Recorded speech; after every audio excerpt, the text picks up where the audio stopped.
know that, when you are virtual, you really don't pin yourself in this little box that you have to do everything off market. You can work with realtors, and often you're going to need to work with realtors in these areas where you don't have a robust buyer's list. So that's what we did. And we ended up getting it sold. And, it worked out for everybody.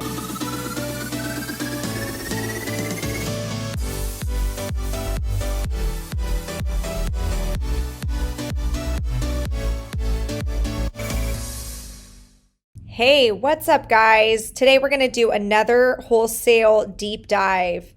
This is a deal that my team closed virtually. We are virtual wholesalers. Everything we do is virtual. So I wanted to do some deal deep dive videos so you guys can see that virtual deals can be done.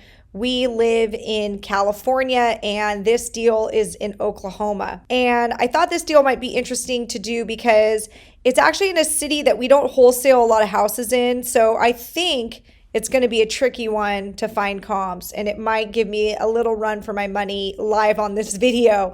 What I want to do in this video is I want to give you the whole process from getting the lead, we're comping the house, coming up with a offer, and I'm going to share with you what we got the contract price at. Then I'm going to share with you what we sold it at. And, I'm going to show you using Zillow how we came up with the pricing originally. And I'm also going to show you using PropStream because my team likes to use both. So I'm going to take you through a little journey. I have not comped this house out yet. My team did this completely on their own. And knowing the area, it's in Bartlesville, Oklahoma. I have a feeling I'm going to have a hard time finding comps because Bartlesville is not the most populated area, or at least populated with a lot of investor activity. So let's give it a go. So the first thing I do is I love to look at Zillow. When I get a new lead, we put in the address in Zillow and it pulls up the property profile. And I just want to look at a couple key details. It's a 4-bed, 3-bath. It's 2,800 square feet. The Zestimate says 228, but who really knows if that's true? So I'm going to X out of it. And when you are in Zillow, the property always comes in the middle. It's always going to be located right here in the middle of the box. It doesn't really tell you that, but it does. And I'm going to make sure that all the solds are clicked, and I'm going to put a couple more filters. I remember, it would have been more helpful to keep this property profile up on the side so I know the deets, the beds and baths. So I'm going to do that. I'm going to get the actual property profile up again so I have it, kind of right in front of me. So I want to start filtering out a little bit, knowing that this is a 2,800 square foot house. I'm going to make sure my filter is mainly looking at some bigger homes. I'm going to start with that. So I'm going to scroll kind of inward a little bit. And funny enough, I'm going to, spoiler alert, our comp is coming right there in the middle. That is our house. Next, I'm going to do this. So right here, I like to do low to high, and I like to see, what is the lowest sale in the neighborhood and what is the highest. And I already know this was going to be a harder deal to comp because, look at all these brand new, houses. And I want to see what does ours look like? Let's look at a street view and see, are we, this is kind of, it looks like a bit of an older neighborhood, almost like a built in the 80s. And it doesn't look like we have a ton of comps that are in that neighborhood that would be sold by investors. So let's see, we had this one. This kind of looks similar, but in really good shape, where ours is, that's a great, nice remodeled home. So remodeled home in this area goes for $250,000. Okay, but we would have to remodel it. Let's see, what's this one? This is interesting. This went for $207,000.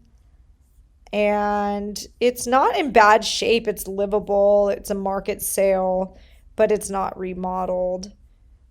I mean, prices are all over the place. Let's look at this one. I'm gonna guess this is your only like probably your only investor purchase in the area, 119.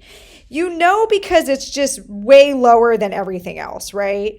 When we're looking, we're like, okay, we're looking in this area. I mean, there's really not a lot to work with here that looks like investor purchases.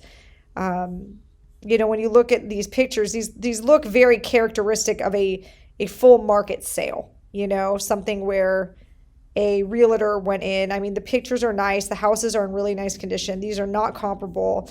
So I knew this was going to be hard. I knew, I mean, this is going to be a tough one. So let's see what PropStream has to say about this property, right? So I'm going to go into PropStream and I'm going to put the address in here and see what you do is you put it in there and then it pops up. It populates, I guess that would be the word you'd use, and go to the detail page. And the next thing you are going to do is I like to look at the property detail, and I want to look at the comparable and nearby listings. And I want to start here and just look at the comps nearby. Now, PropStream automatically fills this data out for you, and it starts out with a half a mile distance. So I am going to start with that and see. I'm going to sort it lowest to highest. And yeah, you can see, I mean, the lowest one is at 119. And then this house went for, this house needed, this is old, but it's clean and it was clearly a market sale. And I want to see how it comp. Yeah, 2,800 square feet. I mean, that's a pretty good comp to it. And it, actually, no, I'm sorry, I was looking at the wrong one. This 3, 2.5, 20. Okay, so this is even smaller and it went for 165. This one went for 190, 2,200 square feet. And again, now I have my property up so I can compare it. It's pretty nice. So 165, 190, 190. So the ones that are not super fixed up are going under 200,000, with the absolute lowest one being 190. I'm just looking at, the different comps and the square footages. So this is a tough one. And I'm going to explain, and I already knew it'd be hard because I don't have, a good trend of investor purchases. Like if there were multiple that were in this sort of 119, 120, 130 range, I would go, oh, wow, there's probably, these are probably the lower priced ones. These are the ones that went to the investors. And then if it jumped to like 190 to 200K plus, I would say those are the market sales. But you don't really have that. You've got one really low one, and then you've got 165, 190. It really, really jumps. So you've got two choices. You can look at this like a house flipper would, and you could use my flip deal analyzer, and you can come up with a purchase price, based off of what you think a flipper would do. But to us, too much work. Too much work. This is an area where we know there's not a lot of investor activity. We just know it's a random area. This house is going to go to the random investor that happens to buy in Bartlesville. He probably lives there. He's probably a house flipper. So we are going to know that we need to get this at a steep discount because we don't have a huge buyer pool. So what I would do in this situation is I would revisit what the Zestimate was. You're going to laugh because this is seriously so easy, but this is something that we do often. So on average, our properties we usually have to get them under contract around 65% of the Zestimate. In this area, I already know this is going to be it's going to be even steeper than that. So I'm going to divide that in two. So I'm going to do 50% as estimate on that one to just see what the number looks like, right? Like, does it sound crazy to get this thing 50 cents on the dollar because it's just in a low desirable area? That took me to 114,000.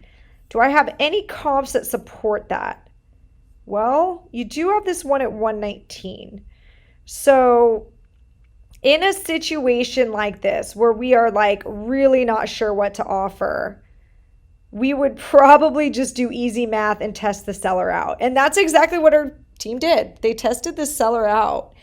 And we offered even lower than that. We offered $100,000 for the house because we knew it's just, this is not an area where a lot of people buy, and it's going to be really hard for us. And we're really not motivated to buy here. And the seller actually kind of understood because they didn't live in the area either. They kind of got stuck with this house and they're not really motivated to hold this house. So we ended up getting this deal at $103,000.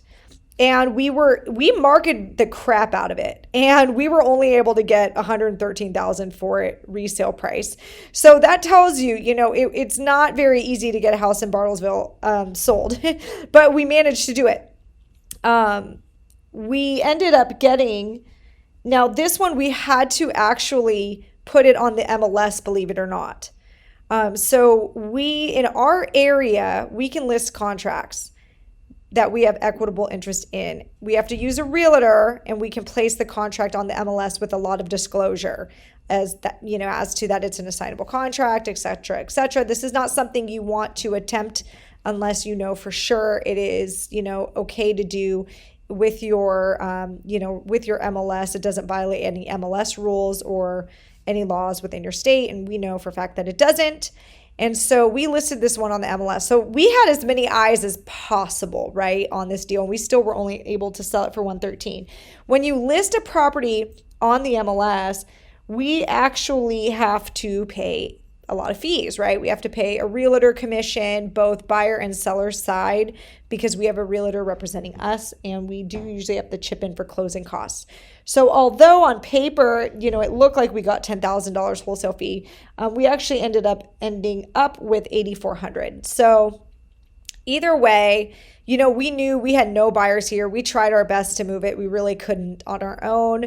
And, so it worked out to list it. On the tricky ones like this, where they're in these kind of random rural areas, it often does help to get a realtor involved and work with realtors and be realtor friendly. So know that, when you are virtual, you really don't pin yourself in this little box that you have to do everything off market. You can work with realtors, and often you're going to need to work with realtors in these areas where you don't have a robust buyers list. So that's what we did. And we ended up getting it sold, and it worked out for everybody. This was one that was definitely very tricky to comp, and I knew that it would give me a run for my money. You're not always going to get deals like this when you're virtually wholesaling. I mean, usually you get more comps. I would say more often than not, you get more comps. But when you get a funny one like this, they are always fun. They're always a hard challenge. And, I wanted to show you guys how we do it. So if you guys like this video, hopefully you did, make sure to subscribe to this channel. And if you want to learn more about virtual wholesaling, I want to help you. I have an amazing program with an amazing group of students. Thank you so much for watching this video, and I will see you next time.